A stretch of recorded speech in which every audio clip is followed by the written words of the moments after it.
പതിവ് തെറ്റിക്കാതെ UDF കോട്ടയായി ഇടുക്കി ഉറച്ചുനിന്നു. 1,33,727 വോട്ടുകളുടെ ഭൂരിപക്ഷത്തിൽ ഡീൻ കുര്യാക്കോസ് മണ്ഡലം നിലനിർത്തി. പാർട്ടി ചിഹ്നത്തിൽ മത്സരിച്ചിട്ടും ജോയ്സ് ജോർജിന് വിജയം കണ്ടെത്താനായില്ല. കേരള കോൺഗ്രസ് വോട്ടുകളും തങ്ങൾക്ക് അനുകൂലമായെന്ന് കോൺഗ്രസ് അഭിപ്രായപ്പെട്ടു.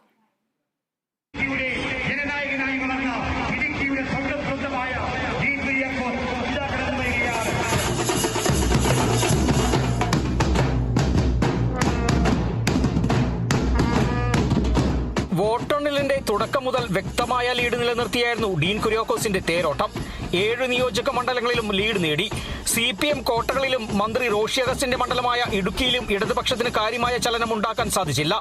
ഭരണവിരുദ്ധതയ്ക്കെതിരെയുള്ള ജനവിധി എന്നായിരുന്നു ഡീൻ കുര്യാക്കോസിന്റെ പ്രതികരണം.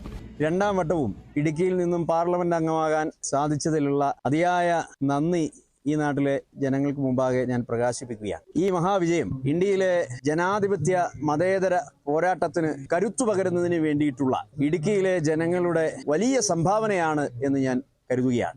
ഈ നാടിനോടുള്ള ഇടതുപക്ഷ ഗവൺമെന്റിന്റെ തീർത്താൽ തീരാത്ത വിരോധം, അതിനെതിരായിട്ടുള്ള പ്രതിഷേധമാണ് ഈ മഹാവിജയത്തിന് പിന്നിലുള്ളത് എന്നുകൂടി ഞാൻ വിശ്വസിക്കുകയാണ്. ഇത്തവണ കേരള കോൺഗ്രസ് ഒപ്പമുണ്ടായിരുന്നിട്ടും 2019 ജോയ്സ് ജോർജ് നേടിയതിനേക്കാൾ 40,000-ഓളം വോട്ടിന്റെ കുറവും ഇത്തവണ ഇടതുപക്ഷത്തിനുണ്ടായി.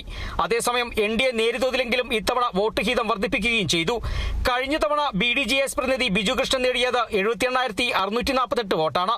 എന്നാൽ ഇത്തവണ സംഗീത വിശ്വനാഥൻ 90,000-ലധികമായി വോട്ട് വർദ്ധിപ്പിച്ചു. ഇതും ഇടുക്കിയിൽ ഇടതുപക്ഷത്തിന് കനത്ത തിരിച്ചടിയാണ് സമ്മാനിച്ചത്.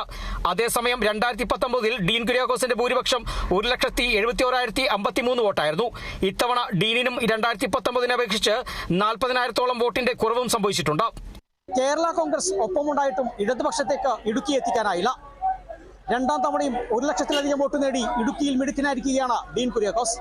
Bineesh Antony, Kerala Vision News, Idukki.